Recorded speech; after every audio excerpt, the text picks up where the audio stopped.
Hello everyone, welcome to my latest episode. So I was recently looking into TCP as a means of exchanging data from the PSX emulator, i.e. pcsx-redux or Redux for short, and my Python environment. And in the last video there was some issues, and yeah, so if you haven't watched that episode, please, I recommend watching that. I'll put a link in the description. And if you haven't subscribed yet, maybe now is a good time to subscribe, because I suspect this will have a part C and D and who knows how far. And anyway, I have many episodes coming out on these kind of topics. So yeah, let's get into that.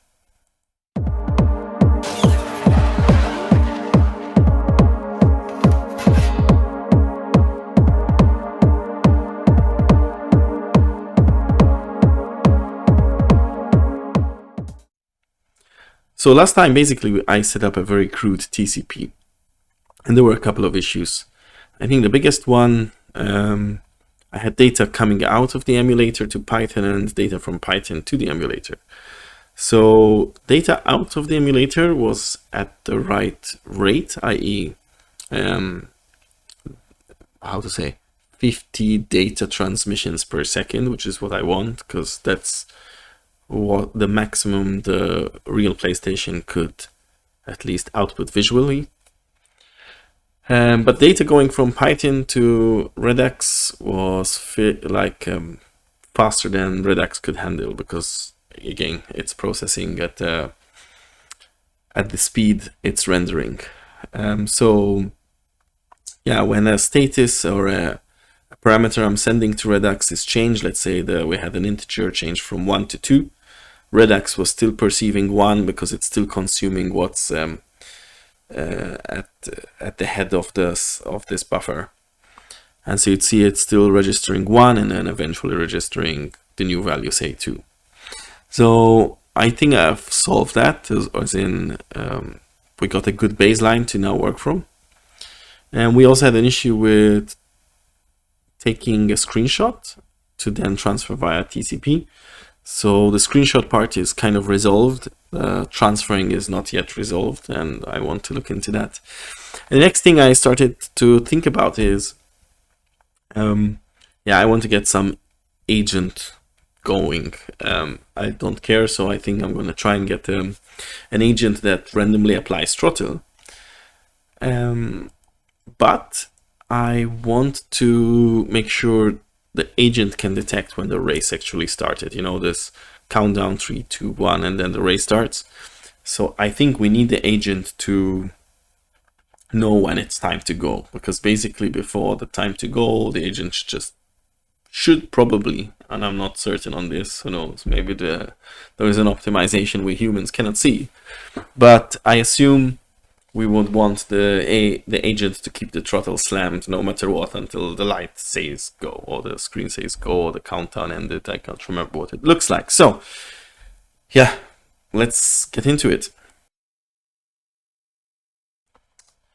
So first, some housekeeping. I didn't like the way my TCP Lua script handled both the image UI and also did the client server stuff. So I've decoupled it a little bit. I don't know. I'm very bad at organizing code and functions, so probably it's horribly done. But I basically now here have my checkbox, and it will return whether the checkbox status has changed and whether it's ticked or not. So I want the tick to represent should we have a network status active.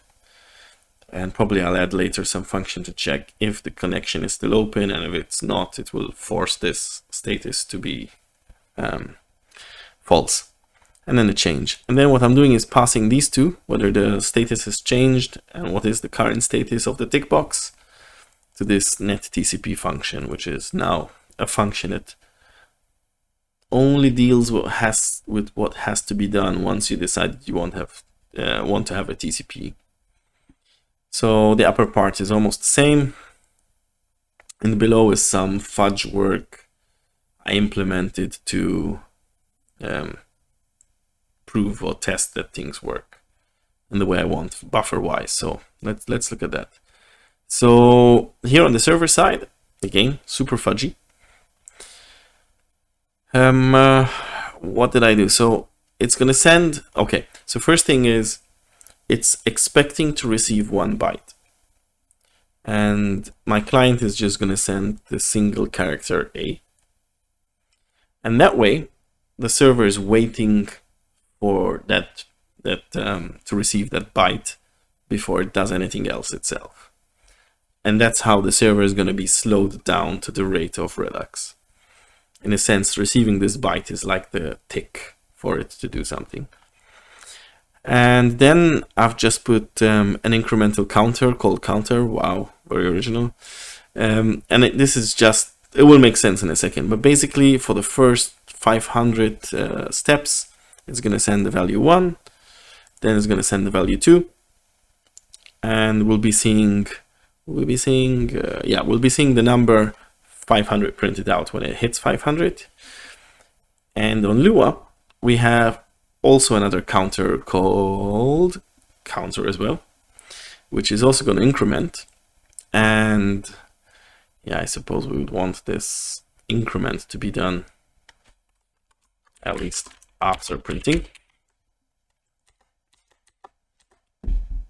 Yeah, I don't know if that makes sense, but anyway, it will make sense. I hope it will make sense. So we should see it counting up to 500 or 499, not sure here, probably 499. And then it will print 2. And let's test this. So let's save this, launch the server, launch Gran Turismo on the emulator. There we go. Let's load something, any state, no, something without music so we don't go crazy. Let me lower that. And I'm going to connect the TCP. So there we go. We have these increments going up. Unfortunately, there we go. And you guys maybe spotted that as soon as this went 500, that went 2. Maybe another way to make this more clean, it will be a bit buggy, I think, is, let's see, what if we make, do we want to close here? We want to close from the server. Let's close from the server. So we'll do that. After the value goes 2, it's just going to disconnect. So let's run the server again. From here. Okay, that's not cool. Hold on. Reload that. Connect again. So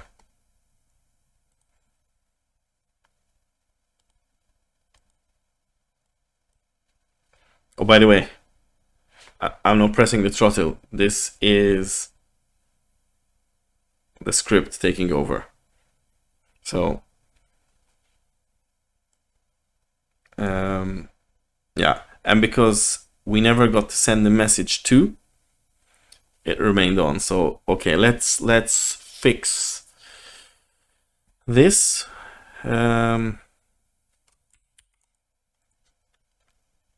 Else, how shall we do this? We'll do another if let's say counter is greater than, I don't know, 501 or 501. Close the connection. That way it will definitely send this data bit 2. So let's do this again. Reload this. Disconnect, reconnect.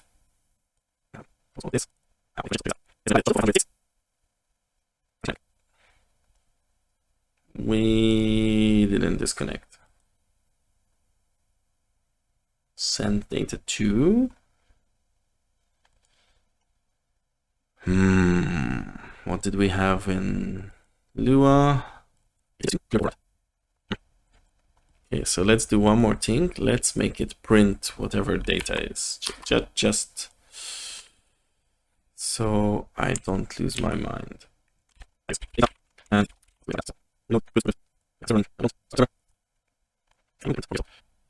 Throttle is on. Okay, it's gone to 0. That's what we're doing wrong. I suspect this little is messing us up. So let's see. Here's again uncharted territory for me. So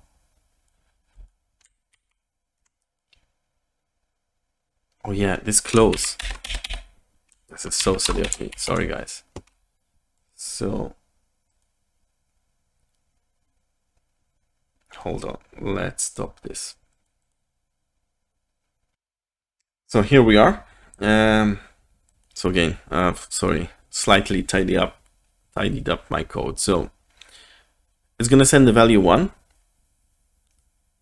for 500 times, and on the 501 time, it's gonna send the value 2. And yeah, I think we don't need this anyway. So, and on the client, so on the emulator, it's, well, gonna send A is this tick that's synchronizing the server. Then it's gonna read this value 1 or 2. If the value is 1, it's gonna override the controller and press the X button. And when this received value is 2, it's going to release the throttle. And actually, let's do this. So when the emulator releases the cross button, we should simultaneously see in Python the print bingo. Okay, just in case it's not obvious enough. So we start the server. Then in here we're gonna just reload the script, click TCP, and there we go. We can hear the throttle. I hope you can hear that.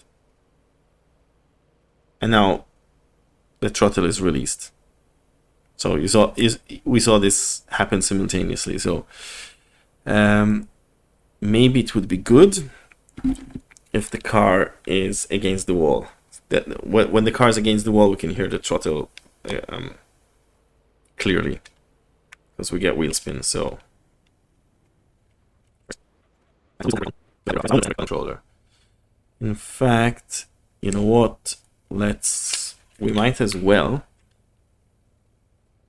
override the circle button in Lua. Let's do that pretty quickly. Let's call it circle, because I assume that's what it's being called. Reload this. Reload. This is still transmitting value 2. Do I reset this? Yeah, I do reset counter back to 0. So it's waiting for connection. Boom, let's go. How cool is that? All right, very soon. Okay, awesome.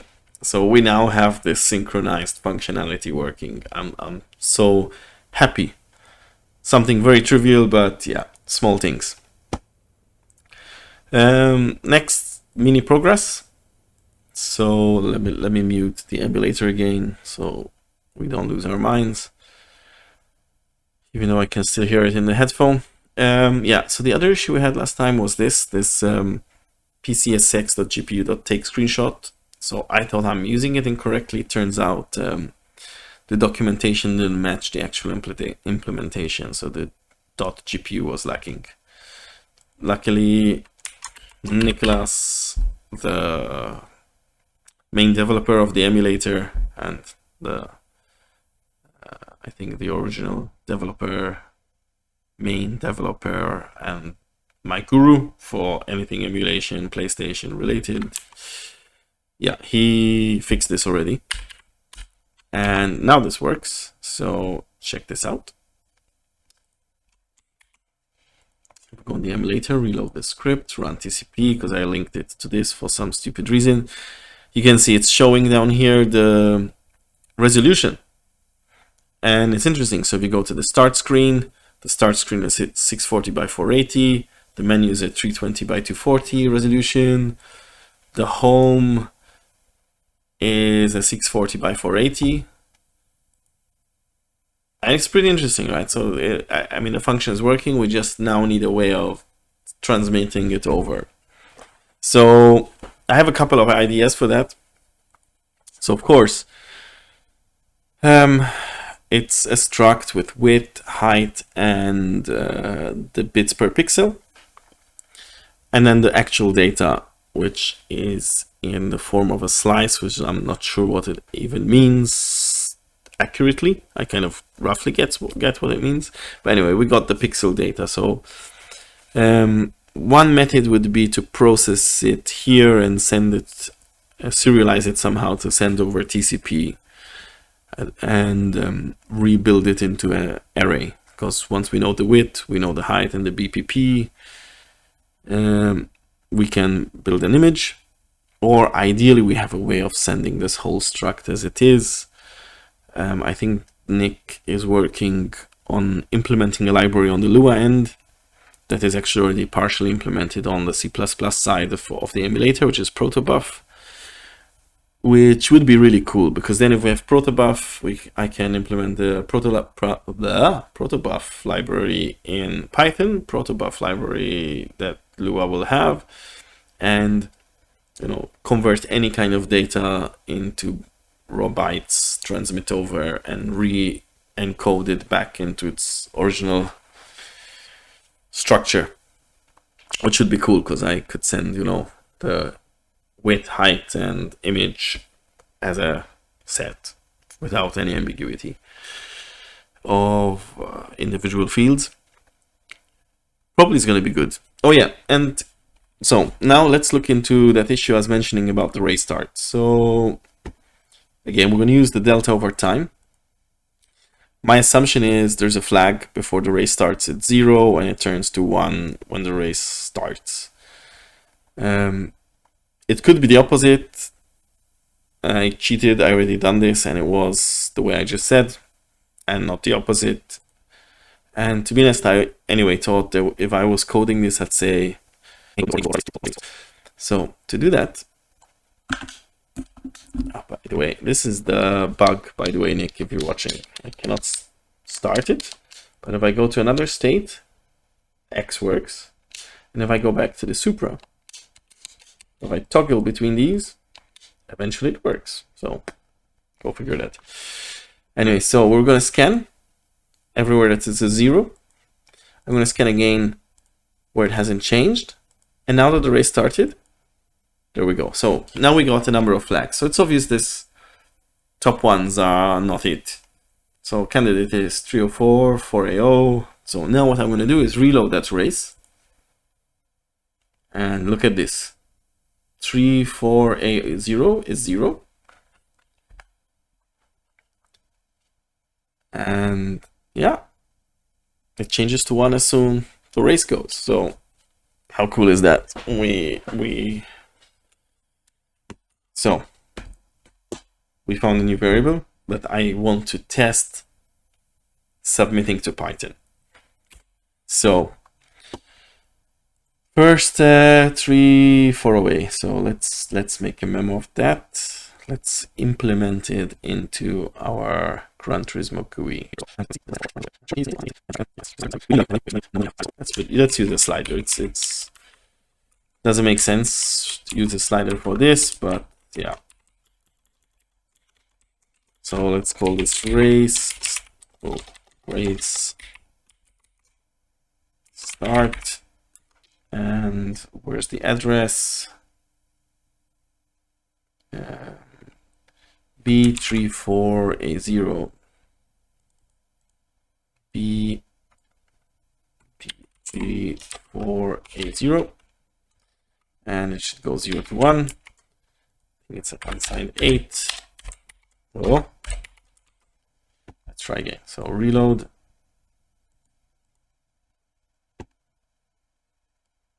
That's not what the icing race mode. Oh, here it is, race start. Man, this is so crazy. So yeah, let's start.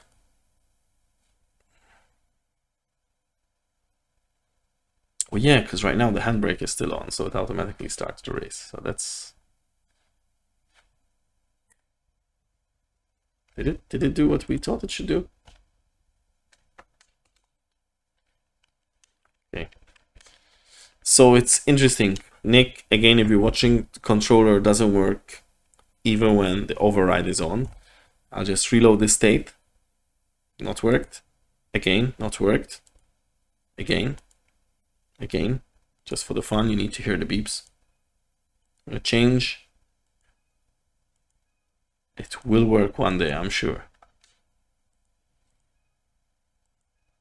Okay, what worked last time is I come to the race, press on the throttle.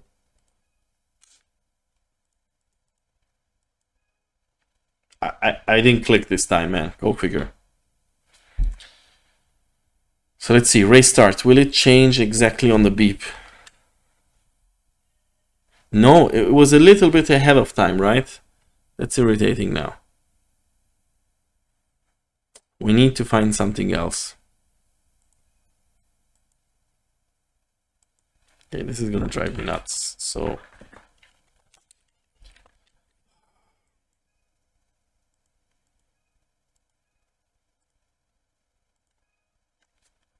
I want to save this state now.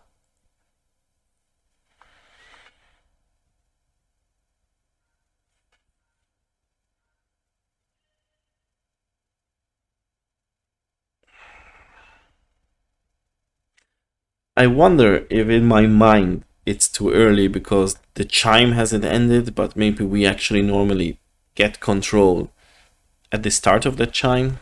So I'm going to just try again. Manually to see. So we're banging on the ref counter. Let's see. No, it... of course, the handbrake is still on.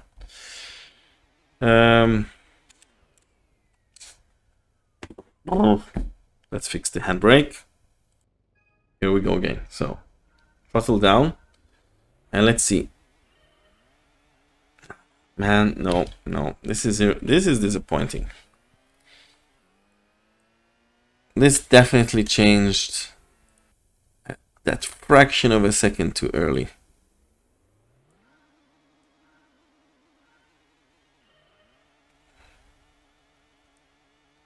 And I also wonder what's the start countdown.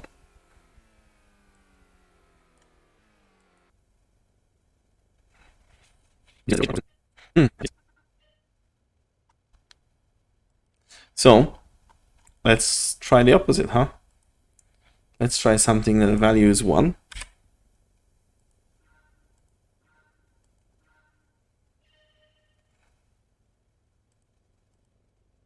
And then changes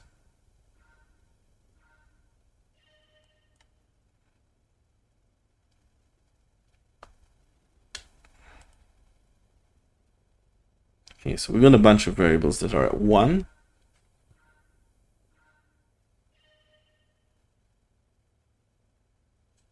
Did you guys feel like that was more synchronized, these two? Let's try again. I'm gonna keep the foot on the throttle. Definitely B6D60. Let's use that. I don't know what it does. So pause there.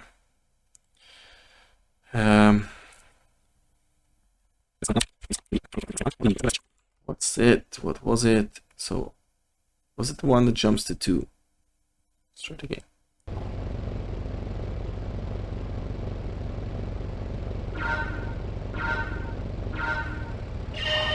Okay, it's D60, so sorry about that. So I didn't realize how long I paused what I was doing. So I've now found another flag which seems to be linked to the race start, but this one seems still to be slightly too early or too late. I can't recall. In fact, let me just show you. It's okay. I crashed Redux. Okay, let me tidy this up. So I think I found this flag and I want to pass it to Python, but because I'm using two separate scripts, the functions from here are not known to the other script. Or sorry, this script doesn't know of the functions on the other side, because functions here are global, functions on the other side are local. I guess I could make it global, but well. So hacky way, I am reading the value, saving it in a local variable. This local variable is then sent to a new function called override flag. This override flag is going to be a function I implement here, function, and it's going to be a global flag.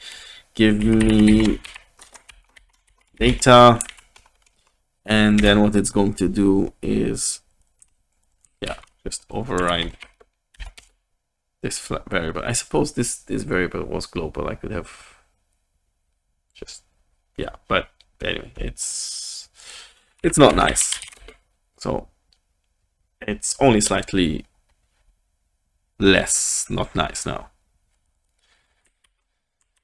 So that's what the function does. And what we'll do is write, do we need to send that as a data? Local race start to string. I don't know. Let's see if this works. So yeah, nothing crashed. What happens if I click TCP? Something crashes. Local straight, a number value. Okay, it's working. So it's I don't know why I'm so excited, but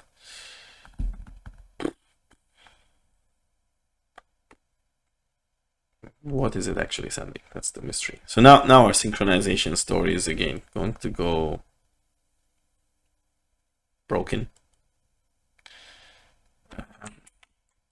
So I don't know how many bytes of data it's going to send. Could be 1 byte, could be more. So let's say we now expect to receive 2 bytes because it's going to send the A and then it's going to send the array start. So let's rerun the server. There we go. And of course we cannot see that, so hold on. We don't need this bingo anymore, but then bingo was his name. Oh, that's so depressive that I said so. So what do we want to print? We want to print the relaunch TCP. Oh, only one usage, so okay. So it's getting A733 and then went to 0. So oh, okay. Yeah, this makes sense. It's giving us random garbage because that memory address probably has random garbage right now. Yeah. So let's go to the race start.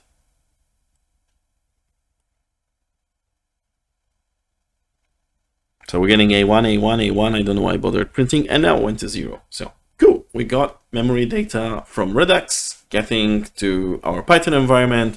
It's very hacky, very dirty. I have to make more seriously reasonable code, and probably I need to spend some time thinking about how to structure it, but I'm super happy that, again, baby steps, but baby steps in the right direction. So, you know, a couple of baby steps every day and we should be, you know, heading in the right direction overall. And hopefully sooner than later we have something to show that's valuable. So thank you, everybody.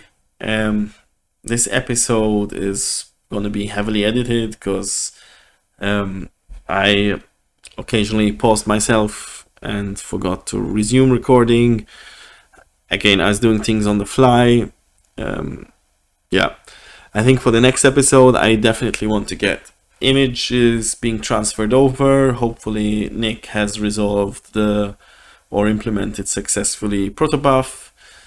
And then I want to try using Python to redisplay the same display from the emulator. and that way we confirm we can have a perfectly matched 50 frames per second, or I hope we're gonna get a perfectly matched. I don't know if the data is too big that now the latency will become significant. I honestly doubt it, but I mean, you know, we stream YouTube at 4K without an issue. Okay, there's a lot of compression, blah blah blah blah, but anyway, fingers crossed, fingers crossed. So thank you guys, hope you like this. Like, subscribe, leave comments, please do. It encourages me a lot and I appreciate your time. Thank you. See you next time.